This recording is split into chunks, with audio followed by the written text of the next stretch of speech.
ஓம் சாந்தி. எல்லோரும் சந்தோஷமாக இருக்கிறீங்களா?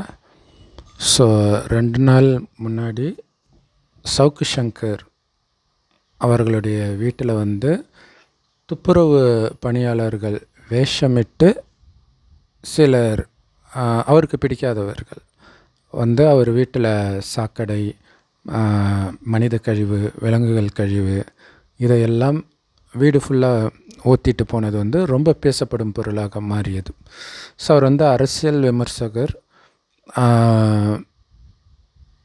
ஸோ அரசியல் விமர்சகர்னாலே ஒவ்வொரு கட்சியை பற்றிய குறைகளை சொல்லிகிட்டு இருப்பாங்க இல்லையா? ஸோ அதே அவரும் பண்ணார்.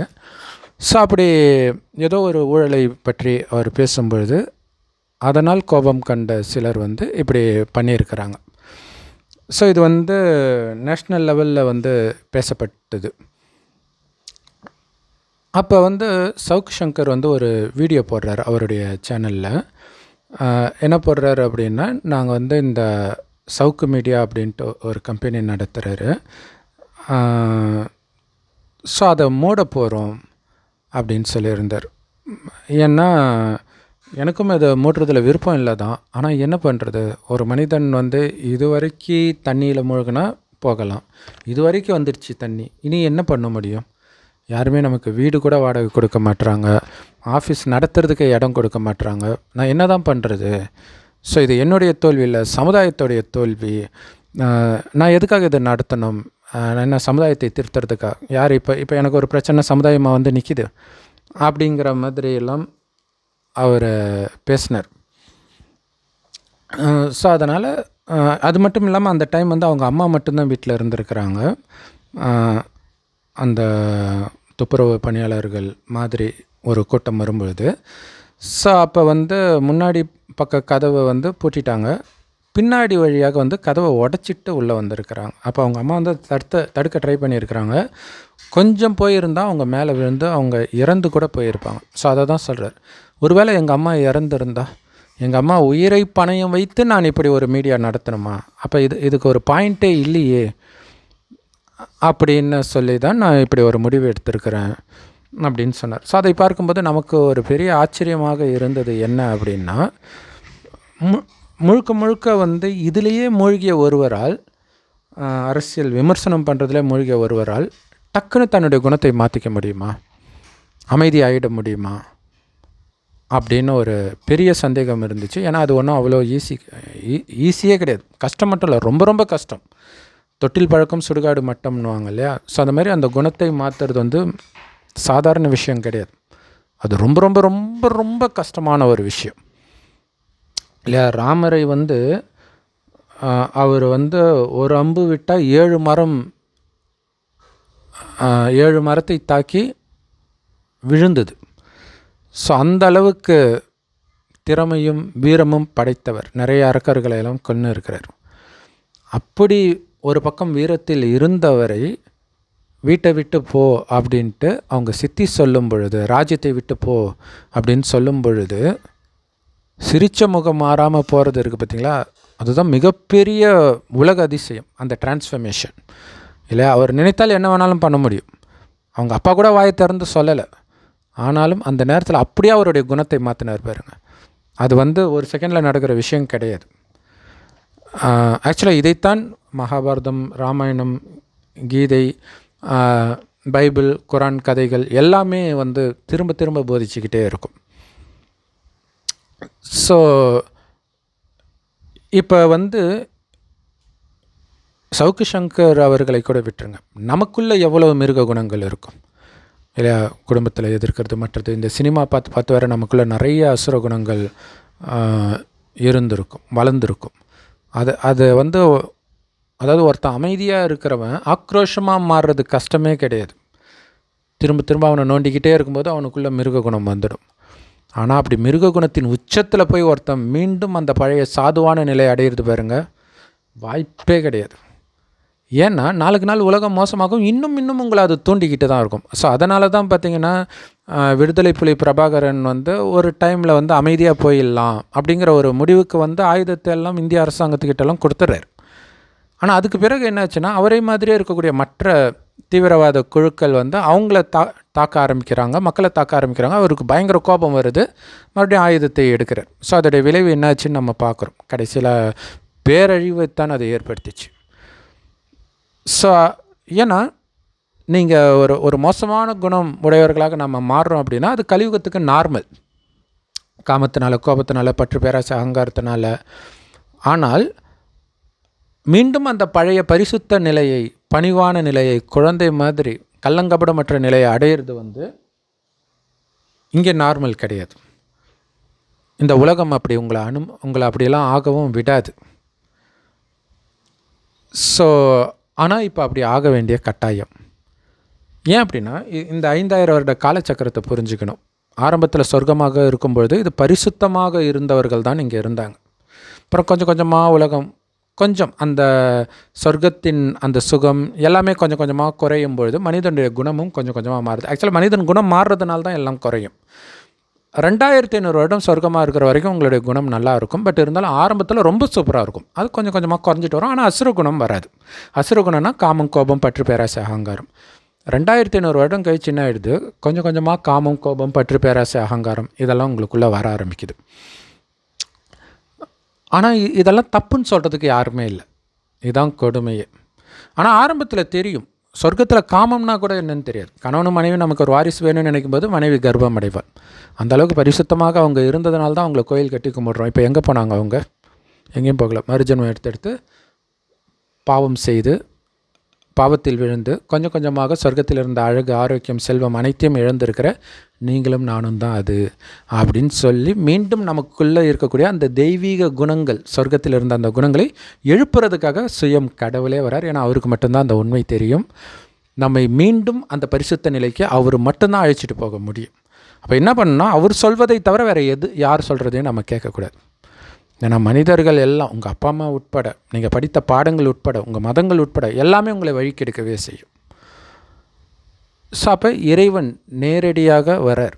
கடைசின்னு ஒரு வருடம் சொல்கிறார், உடம்புன்னு நினச்சதுனால தான் காமம் கோபத்தில் விழுந்தீங்க. சொர்க்கத்தில் உடல்ன்ற உணர்வில் இருக்க மாட்டீங்க, ஆத்மான்ற உணர்வில் இருப்பீங்க. ஒருவர் ஆத்மான்னு பார்ப்பீங்க. அதாவது உயிர், அது பூர்வமத்தில் நட்சத்திரமாக ஜொலிக்கினால்தான் தான் இங்கே போட்டு வைக்கிற பழக்கம் இருக்குது. அந்த உயிர் தான் கண் வழியாக பார்க்கும், வாய் வழியாக பேசும், அனைத்தையும் செய்யும். அனைத்தும் இருந்தும் அது நான் கிடையாதுன்ற உணர்வில் இருந்ததுனால உங்களுக்கு அந்த பணிவு, தெய்வீக குணம் இருந்தது.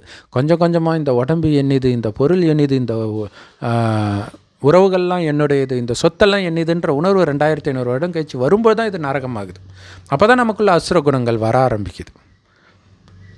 சொர்க்கத்தில் காமம்னா கூட என்னன்னு தெரியாது. கணவனும் மனைவி நமக்கு ஒரு வாரிசு வேணும்னு நினைக்கும் போது மனைவி கர்ப்பம் அடைகிறான்னா பார்த்துக்கோங்க. ஒரு விதத்தில் காமத்தில் விழும்போது குழந்தை பிறக்கிறதே காமத்தில் விழுந்ததுக்கான தண்டனையாக கொடுக்கப்பட்டது தான். ஸோ எந்த அளவுக்கு அவன் காமத்தை கட்டுப்படுத்த முடியாமல் போகிறானோ அந்த அளவுக்கு குழந்தைகள் அதிகமாச்சு. ஸோ சமீபமாக என்னாச்சு, சரி இவன் ரொம்ப காமத்திலே மூழ்கி கிடக்கிறான் அப்படிங்கிறதுக்காக இந்த கருத்தடை சாதனங்கள்னு ஒன்று வந்தது. குழந்தை பெற்றுக்கிட்டே இருந்தால் என்ன ஆகுறது, இந்தியா ரொம்ப பிச்சைக்கார நாடு ஆயிடும் போல இருக்குதே அப்படின்னு பயந்துட்டு கருத்தடை சாதனங்களை அரசாங்கம் அறிமுகப்படுத்தினது. ஆனால் என்ன ஆச்சுன்னா, அது வரைக்கும் மனைவி கிட்ட தான் நிறைய தடவை காமத்தில் ஈடுபட்டான். இப்போ கருத்தடை சாதனம் வந்த உடனே என்ன ஆயிடுச்சு, அதான் நம்ம மாட்டுமே, கர்ப்பமாக மாட்டாங்களே அப்படின்ட்டு கொஞ்சம் கொஞ்சமாக அது அவனுடைய குணம், அதிலும் கூடவே இன்டர்நெட்டில் வேறு வர ஆரம்பிச்சுதா. ஸோ அப்போ கள்ளத்தொடர்புகள்லாம் அதிகமாக ஆரம்பிக்கும்போது காமம் இன்னும் அதிகமாகுது. அந்த காமத்தோடு சேர்த்து கோபம், பற்று, பேராசை, அகங்காரம் எல்லாமே அதிகரிக்கும். இன்றைக்கி திருமுறை பக்கம் கொலை, கொள்ளை, கற்பழிப்பு இது எல்லாத்திற்கும் காரணம் மனிதன் காமத்தில் இருப்பதனால. காமத்திற்கு காரணம் அவன் மனம் அவன் கட்டுப்பாட்டில் இல்லாதது. கோபத்திற்கும் அதான் காரணம். ஆத்திரக்காரனுக்கு புத்தி மட்டுன்னுவாங்க இல்லையா, காமத்துக்கும் அது பொருந்தும், பற்றுக்கும் பொருந்தும், பேராசை அகங்காரத்துக்கும் பொருந்தும்.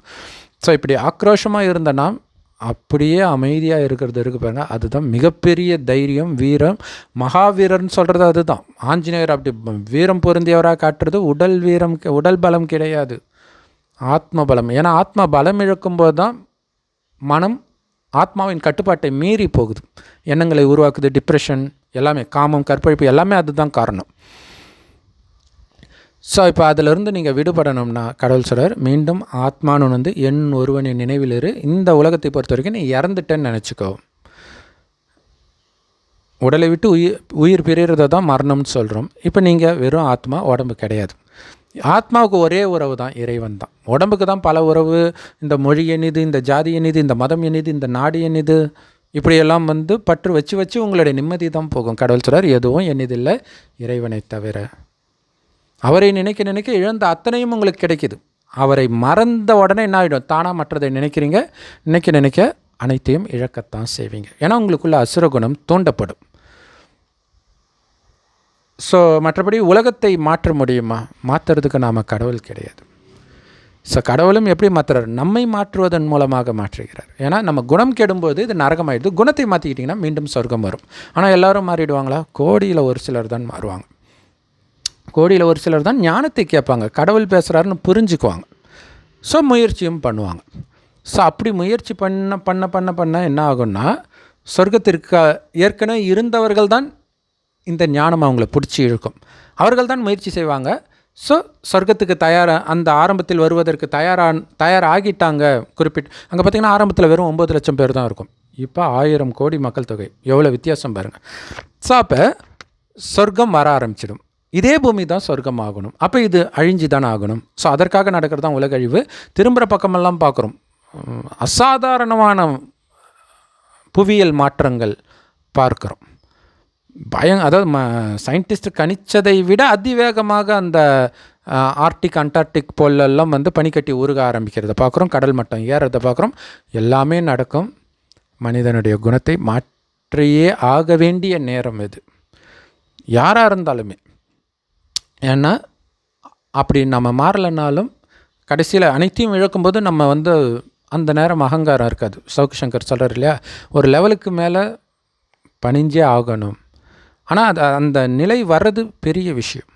ஆனாலும் அது நிரந்தரமாக அவரால் இருக்க முடியாது. ஏன்னா பாருங்கள், டக்குன்னு அவருக்கு கவலைப்படாதீங்க, நாங்கள் இருக்கிறோம், நீங்கள் போராடுங்க, உடனே இந்தியாவில் இருக்கிற எல்லா சேனலும் அவரை பேட்டி எடுக்கும். அப்போ என்ன ஆகும்னா, அவரே அமைதியாகணும்னு நினைத்தாலும் அமைதியாக இருக்க விடாது இந்த உலகம்.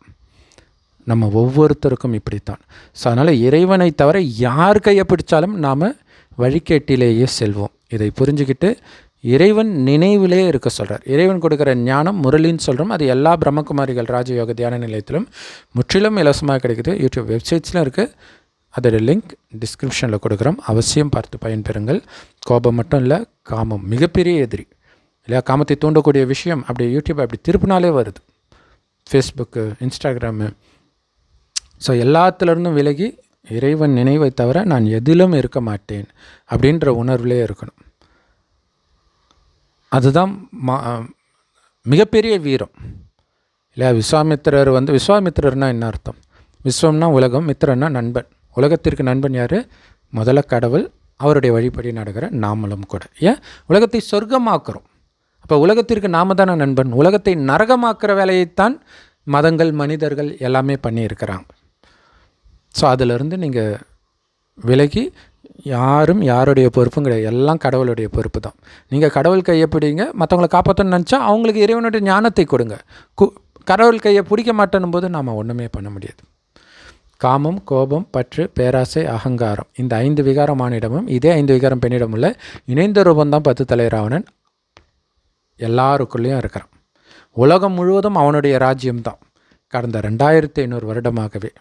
இப்போ தான் ராமராஜ்யம் வரப்போகுது, சொர்க்கம். அதை கடவுள் தான் உருவாக்க முடியும், மனிதர்கள் உருவாக்க முடியாது. ஸோ அப்போ இறைவனை நினைவு செஞ்சுக்கிட்டே இருக்கணும். இறைவனின் குணத்தை மட்டுமே வெளிப்படுத்தணும். எப்படி வெளிப்படுவோம்? அவர் பேசுகிறத கேட்க கேட்க தான் அவருடைய குணம் நமக்குள்ளே கிரகிச்சு அதை நம்ம வெளிப்படுத்துவோம்.